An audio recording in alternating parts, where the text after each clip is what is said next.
តើបងប្អូនទាំងអស់គ្នាដឹងដែរទេថាបនកឋិនប្រារព្ធឡើងនៅពេលណាដែរចុងរដូវវស្សាជាពេលវេលាដែលភ្លៀងធ្លាក់ស្រាលឆ្ពោះទៅកាន់រដូវរំហើយដ៏ស្រស់ស្រាយអភូតហេតុនៃធម្មជាតិបានត្រឡប់មកវិញជាមួយពន្លឺព្រះអាទិត្យពណ៌លឿងអ៊ុន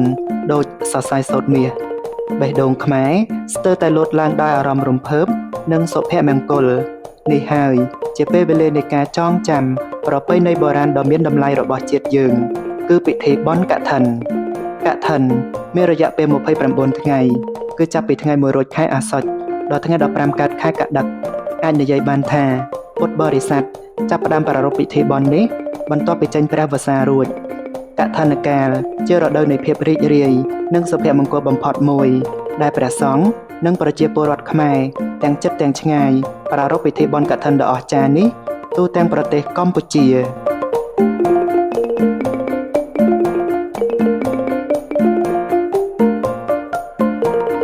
នេះចុងរដូវវស្សាឆ្ពោះទៅរករដូវរំហើយដ៏ស្រស់ស្រាយនេះទឹកទន្លេស្រស់ស្អាតទេសភាពវត្តអារាមត្រូវបានតុបតែងឡើងដោយទង់ជាតិក្រណាត់ចម្រុះពណ៌និងផ្កាដ៏ស្រស់ស្អាតដែលបង្ហាញពីរចនាបថអរិយធម៌និងប្រពៃណីបុរាណខ្មែរដ៏ថ្លៃថ្នូរនៅប្រទេសកម្ពុជាប្រជាជនខ្មែរយើងបានថែរក្សានិងគោរពព្រះពុទ្ធសាសនាយ៉ាងជ្រាលជ្រៅជាពិសេសតាមរយៈពិធីបុណ្យកឋិនដែលប្រព្រឹត្តឡើងជារៀងរាល់ឆ្នាំកឋិនកាលជាពេលវេលាដ៏ពិសេសមួយដែលពុទ្ធបរិស័ទខ្មែររួបរวมគ្នាបរិច្ចាគទានថ្វាយព្រះសង្ឃដើម្បីអភិវឌ្ឍវត្តអារាមនិងថែរក្សាព្រះពុទ្ធសាសនានៅកម្ពុជានេះគឺជាពេលវេលាដ៏បរិសុទ្ធដែលពុទ្ធសាសនិកជឿជាក់ថាជារដូវនៃការប្រគេនចីវរ